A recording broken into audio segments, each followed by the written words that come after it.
Hello, this is Angelo Stralopa, CEO of Positivity Coaching, and you're listening to my podcast.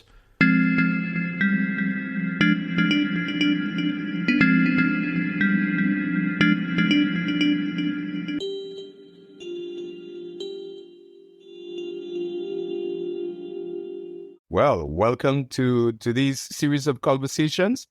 And actually, before we got started, we were on a very interesting point about conversations. Yeah. And this series is all about that, us getting to know each other, and to the point where I hope in the future we'll be able to get together, groups of us, and have conversations about different topics that are important. And one of the things I'd like to start with is by you introducing yourself and telling us a little bit about you as a coach. I like a lot the theme about conversations and would like to expand on this topic.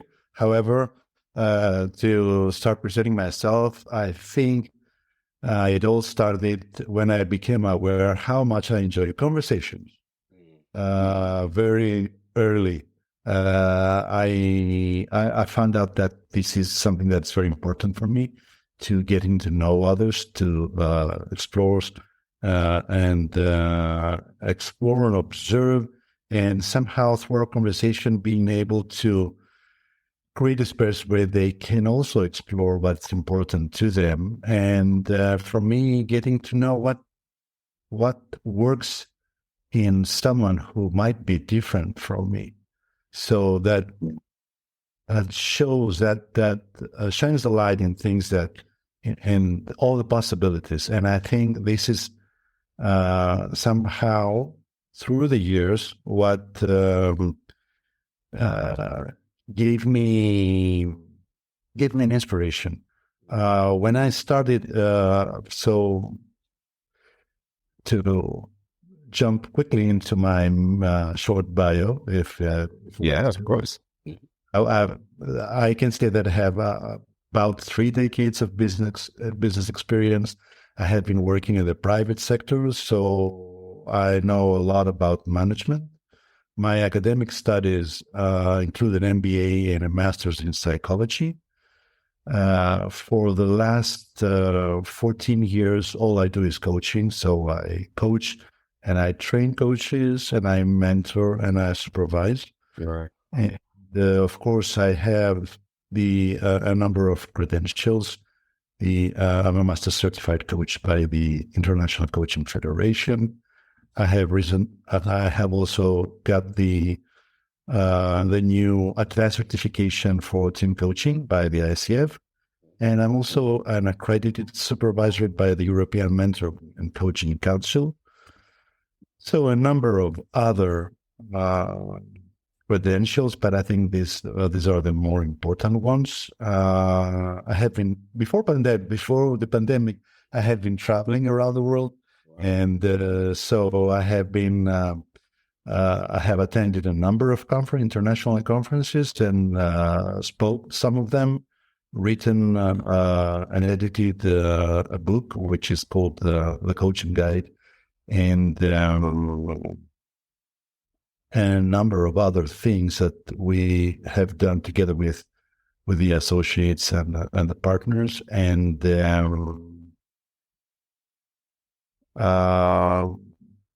I would like to include that I have trained coaches in 130 countries, and my clients include corporations, but also international organizations like various UN agencies and so on. So that, in a nutshell, is the profession regarding coaching. Yes. Tell me a little bit about your philosophy of coaching. Well, first of all, I think that coaching is very important to organize the conversations, as we said earlier, conversations with ourselves, to increase our capacity in thinking, become better thinkers about what is important, and become better thinkers by finding new ways of thinking and opening up our minds into the world and to ourselves as well, and to the people that we are connecting with. Coaching is also important in the conversation with others.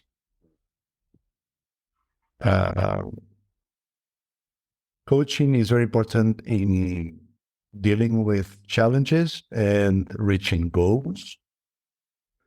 And I think coaching is becoming more and more powerful in the sense that you now can find it almost everywhere in corporations and organizations, and changes the way that people relate to each other. To some extent, there's still a lot of things to do, but I think people, I think people are becoming aware that there's a different way of relating, and to remind ourselves, especially in organizations and corporations. 10 years ago, for example, the words that you could use in the organization to make an assessment of employees was very different than the way that it's been done today. For example, and I don't know if that's true where you are, Jude, but I would assume, but you can tell me, that this is true for many countries around the world, that 10 years ago, you could not say that someone is vulnerable as a good thing. Indeed. But now you can say that these days this is a requirement. Would you say then, Achilles, that we are in a space where we're heading into new territory with our conversations? I think so. If you reflect on what was the situation 10 years ago, you don't need to go further back in the past. I think if you think about what has happened the last 10 years, I think it is a great deal of a change in the way that we think, in the way that we act, and how teamwork has been organized, and how people are achieving goals in organizations and corporations. What do you think? I believe that's true, but I mentioned to you in our pre-talk a concept of attention that I'm feeling. I feel as if it's not all smooth sailing. I feel as if there are countercurrents that pull us back 10 years, that trouble our conversations. And as we think about the philosophy of coaching and the role that conversations have to play in that space, I wonder, like, from your experience, are these countercurrents as strong as I think they are, or is it something that we can push through? You are right. And you are right. But I think if you go back in history, and for example, whenever someone reminisces of old times, they say, oh, the 60s, oh, the 70s, right. These were good times. People were fighting for civil rights and so on. But if you really dig deeper, you will find that there were people who were fighting, who were fighting for the good cause, and there were a number of people who were opposed at the same time. So I think throughout history, this is always true. Right. There are always countercurrents. And as someone who trains and prepares coaches, what's the kind of distinctions or the kind of tools you think coaches need in this moment? Because I think it's a moment, as we discussed, of, I don't want to get too all preachy, but war and pestilence, and there's a lot going on in the world. We're geographically separated. It's not as, we touted travel as being so easy, and the world got smaller, and suddenly it seems we're in cubicles. You're right. Again, Jude, thank you very much.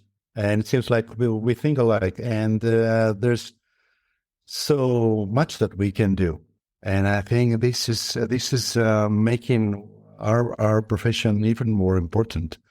To go back to your question and try to make a quick link with what is my philosophy of coaching, there are a big number of things that I could say, but I think first of all, we all stem from the basic understanding of what is coaching, that ICF and how ICF has defined it. I think the way that we practice it might be different. The different theories that may inform that might be different, and there are a number of different things here.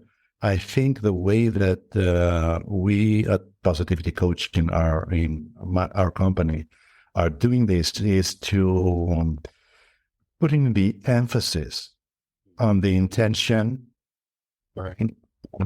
The framework and competencies are very important, of course, but the intention is also very, very important. Why are we in the coaching business, or why are we in the business of loving coaching? And what do we want to achieve by that? I think because everyone has something in their minds and their hearts that somehow characterizes the different nuances of how we are delivering coaching and what we are trying to achieve, and how do we inspire people, how to engage in the conversations when they are open and modeling openness and creating trust and psychological safety, for example, as opposed to managed by fear, which was the paradigm a few decades ago. That alone, it's changing the scenery. That is a very big difference, to go back to our earlier conversation. Indeed. As we bring people into coaching, are we looking for something special in the people who come into coaching? There's a whole thought pattern built around the talent that's necessary to be a coach. So you're not talking about coaching clients, you're talking about coaching trainees. Yeah. Well, usually you want to address people who you think are the right fit to become a coach. And so usually you have some prerequisites, and we do have in our academy some prerequisites for people that are considering enrolling in training in one of the coaching training programs. That is a minimum of age, relevance in their academic studies, and we also are trying to, which are a little bit boxes. Right. And on the other hand, we want to keep in mind that we don't want to box people, and I think that's one of the things that we are seeing in coaching. Yeah, Sorry, it's a challenge in itself to go through that process. It's a challenge. And on the other hand, it's very important to find out what's the intention of each person who's coming to the coaching. But there's a responsibility there, because I think you need to make clear what is your intention as you're inviting them into the coaching academy as well, right? Okay. And sometimes you want to create that space so people can bloom and unfold, and perhaps sometimes even find out what are their inner strengths and the things that are so much important to them, and that there are sometimes when we are not always very much aware of the things that might resonate with us. Yeah. So we need to get to be infected a little bit, if you allow the. Yeah. I think they were. I like where you're going with that. But infected with what? Tell me a little bit more about. Yes, infected with a love of coaching. So I think that's having some rules for enrollment. Is very important, but it's much more important to have the rules throughout the coaching training and giving them all the different opportunities and ways and different frameworks through which they can experience better and understand and develop themselves intentionally. And where do you see the space? We said before, I mean, we need a lot of coaches. We need a lot of conversations. Perhaps tell me a little bit about the space that's like the most concern to you at this moment. Where do you see the greatest need, let's say? The greatest need or the greater risk? Well, I like both. I like, okay. But let's go with the need. Let's go with the need in terms of as your students go into the world. Where would you like to see them go? What space would you like to see them move in? The space in which they will be liberated from their ego. They're not coming to tell people what to do, but they're willing to become more aware of who they are and how they walk in the world, and become more aware of what is the influence that they might be dealing with when they are having a coaching conversation, and that might be something important. But I think it's also a prerequisite to understand what might be the influence that their coaching client might get from their side and from the coaching process as well. So we want people who are what they call, we have a beginner's mind. Right. Come open, are willing, come with good intention, an open heart, and people who are not looking for shortcuts. Right. You mentioned, as you said that, you mentioned, you brought up the word that I like to grab onto that thread: risks. Okay. Yeah. The risk would be if you allow people who think that coaching is the way to accumulate power so they can influence others. That might be a risk, because coaching is a strong methodology, is a strong tool, if you allow the word, and you don't want this to be used by the wrong person for the wrong purpose. So that might be the reason. But through our coaching training, we are eliminating this risk, because we are made the way that we train people and the methodologies and all the theory and the philosophy that we are trying to instill and how we like to inspire them and invite them. And that it only works through the right way of practicing coaching. The right way of practicing coaching. I want to go there. The right way of practicing coaching. That sounds, we established, the point of view of need of acting in the world in a way that creates possibilities through conversation. We talked about these countercurrents that might get in the way, but they've always been there.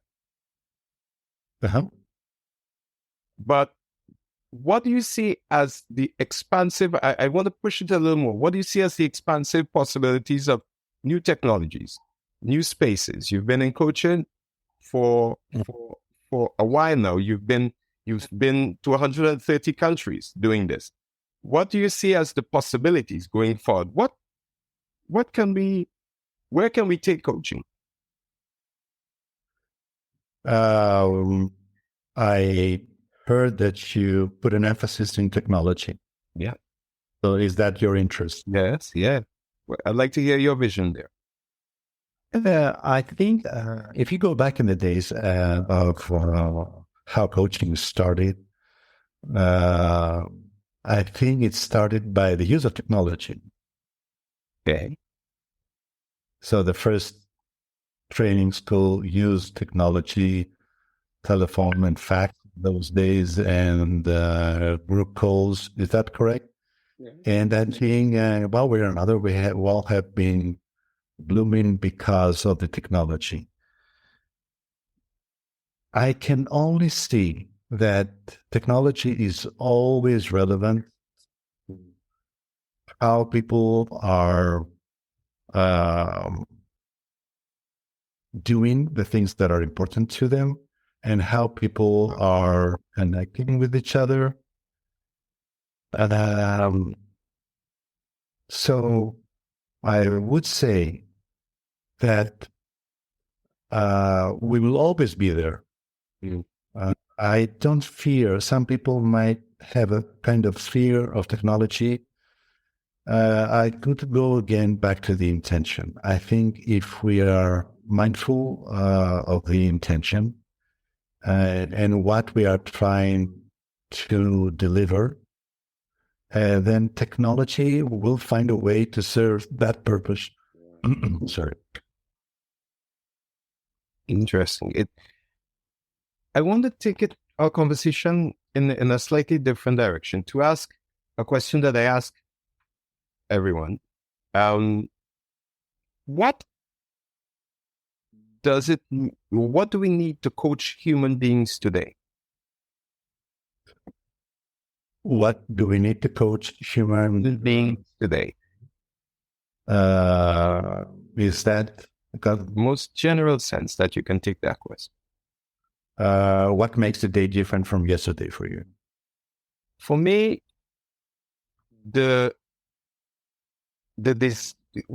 what makes us human today, we have, whether we look at it in terms of diversity, inclusion, belonging, that has brought us into a new space in our relationships with each other, for example.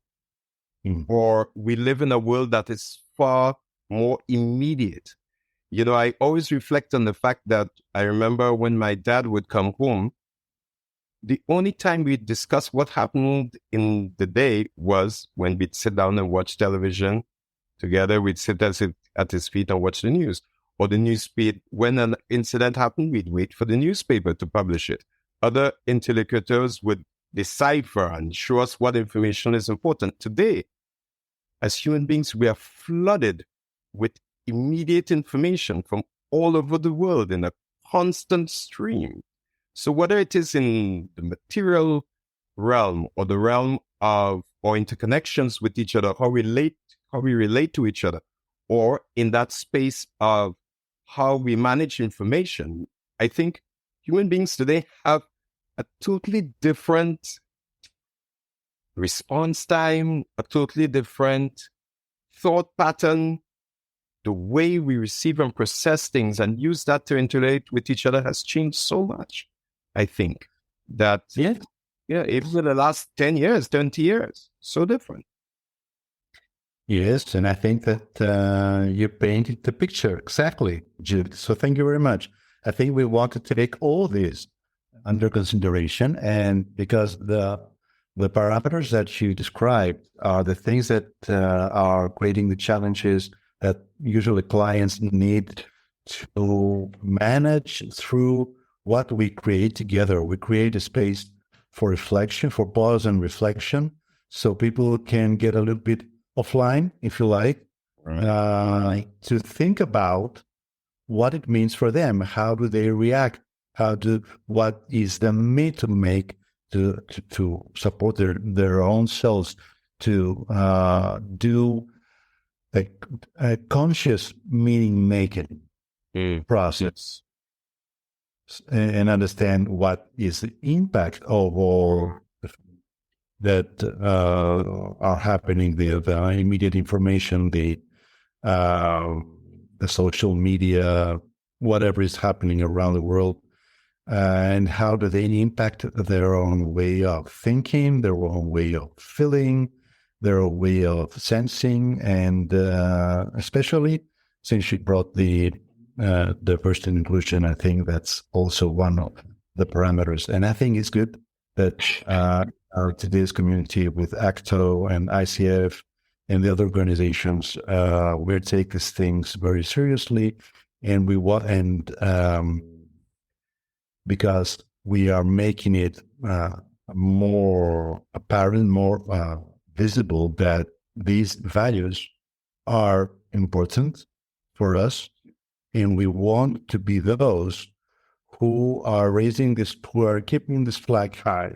And I think that's important. And I think we have a responsibility towards ourselves as professionals in the professional community of coach trainer organizations, on the one hand, as civilians, yes, of course, and as coach practitioners, of course, and as people who are just holding conversation with a friend, to keep this in our minds as well, that these things are important. And sometimes it becomes more important to bring this into the conversation because it's part of the big picture. Sometimes we need to navigate into the what we call the VUCA world. We need to take all these factors under consideration. So I think it's important. Coaching is more and more important. Coaching is important in to understand how we are, to develop our capacity, our quality of thinking, and into how we hold our conversations and how to grow and reach our goals. So, and it doesn't matter whether you're having a face-to-face conversation or a screen-to-screen conversation. Yep. Indeed. Thank you so much for making this time to meet with me and to meet with our other members of ACTO virtually. Yes. And we hope one day that we'll all be able to get together in physical spaces again with comfort and the joy of sharing what we do. Thank you. And I hope so too. And I thank you very much for inviting me. I thank you very much for the questions that you offered me, because it allowed me to experience my love for coaching. No, and thank you for sharing it. Yes.